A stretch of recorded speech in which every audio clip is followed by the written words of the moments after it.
Hai,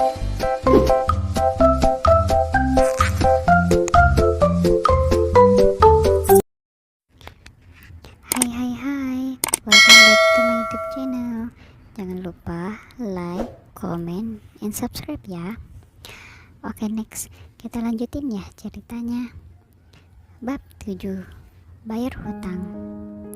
Giovanni bekik Devi saat melihat Chico menendang pintu ruangan itu. Tuan Chico, lirih Dagan. Jauhkan tangan kotormu itu, teriak Chico menarik tangan ayah Lyodra sampai ia merasa kesakitan. Ketiga gadis itu histeris melihat aksi Chico. Hei, lepaskan ayahku, teriak Lyodra yang melihat sang ayah kesakitan. Chico yang mendengar itu lalu mendorong ayah Lyodra hingga terjatuh. Apa yang kalian lakukan hingga harus membuat orang yang tak bersalah harus meminta maaf, ucap Chico menekan suaranya kepada Dekan. Memaafkan kami tuan, tapi dia memang melakukan kesalahan. Tidak, aku tidak melakukan kesalahan, mereka duluan yang menghina aku, teriak Devi. Pelankan suaramu, dia adalah Tuan Giovanni, teriak Dekan. Chico yang melihat Devi dibentak seperti itu dengan cepat menarik kerah baju Dekan sampai tubuhnya terangkat. Tuan, maafkan aku, ucap Dekan ketakutan, sedangkan orang tua Alice dan Bella hanya terdiam dan menatap ngeri kala melihat kemarahan Chico. Maaf tuan, tapi wanita itu memang salah. Ini semua karena ulahmu, ucap Lyodra sambil menjambak rambut Devi. Dengan geram, Chico pun langsung menampar pipi Lyodra. Berani-beraninya kau menyentuhnya, ucap Chico. Akan kupastikan kalian semua akan menderita, sambungnya. Karena masih bersikukuh benar, mereka pun menyaksikan CCTV untuk melihat kejadian yang sebenarnya.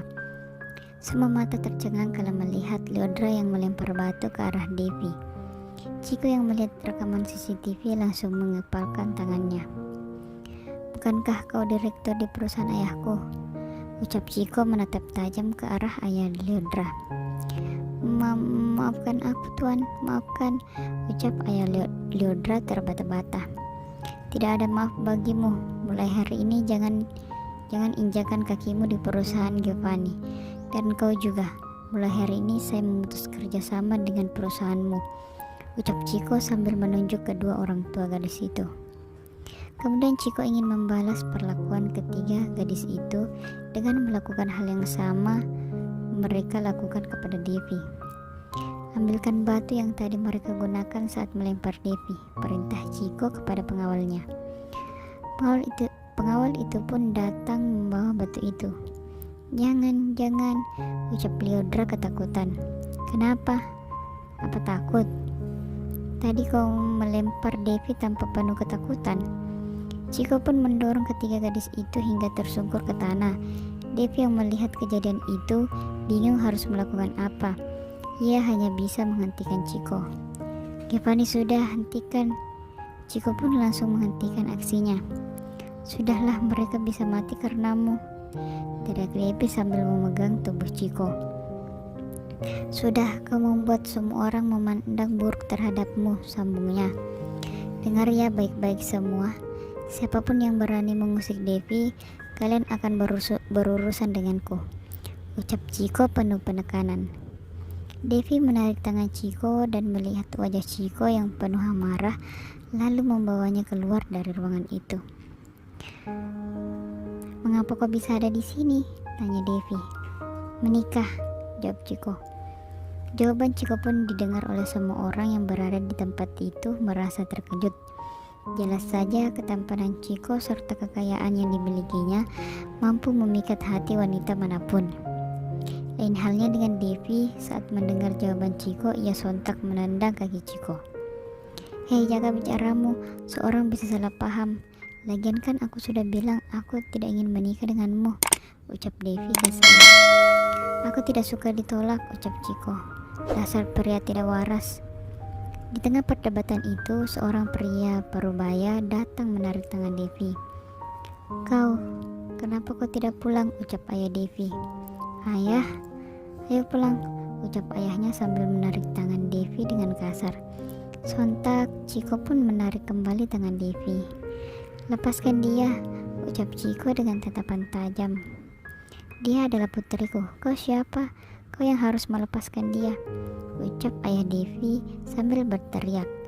Devi yang tak ingin ada keributan lagi langsung menatap wajah Chiko sambil mengangguk seraya memberi isyarat bahwa dia baik-baik saja. Chiko pun melepaskan tangan Devi lalu membiarkan mereka pergi. Tapi Chiko mengikuti mereka dari belakang. Beberapa saat kemudian sampailah mereka ke rumah yang sederhana. Devi dipaksa masuk oleh ayahnya. Lepas ayah, teriak Devi. Tidak, kau harus tetap di sini. Dan mulai hari ini kau tidak boleh keluar, bahkan ke kampus pun. Karena besok aku akan menyerahkanmu kepada Tuan Bram untuk menjadi istrinya. Dia akan membayar semua hutang keluarga kita, ucap ayah Devi. Tidak, aku tidak ingin menikah, tolak Devi. Mau tidak mau kau harus jadi istri Tuan Bram. Aku masih ingin kuliah, ayah. Diam kau, jangan buat ayah sampai menyakitimu. Tidak, aku tidak mau, ucap Devi yang berusaha melepaskan tangannya dari genggaman ayahnya. Devi pun berusaha untuk kabur keluar dari rumah itu. Namun ia terjatuh hingga kakinya keseleo. Au, pekik Devi sambil memegang kakinya yang keseleo. Mau lari kemana kau? Sekarang kau tidak bisa kemana-mana lagi. Lepaskan Devi, teriakan Chiko kembali membuyarkan aksi ayah Devi. Jangan ikut campur masalah keluarga kami. Pergi kau. Giovanni, tolong aku tidak ingin menikah dengan Tuan Bram, lirik Devi frustasi. Diam, kau harus menikah dengannya agar keluarga kita terbebas dari hutang, ucap ayah Devi dengan menatap tajam ke arah Devi. Devi pun menangis. Kemudian Chiko mengeluarkan black cardnya dari dompetnya lalu melemparnya kepada ayah Devi. Di sini ada uang 200 juta. Apa ini cukup untuk membayar hutangmu? Ucap Chiko. Mendengar nominal yang fantastis membuat ayah Devi terkejut. Ambil itu dan lepaskan Devi, dan jangan ganggu dia lagi. Tanpa pikir panjang, ayah Devi pun mengambil black card itu lalu menukarnya dengan Devi disertai surat perjanjian yang telah ditandatangani sesaat setelah kejadian itu.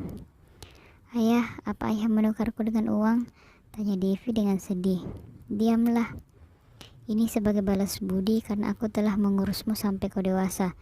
Dan mulai sekarang menjauhlah dariku, ucap ayah Devi sambil mengambil kartu itu. Ayah, teriak Devi sambil menangis.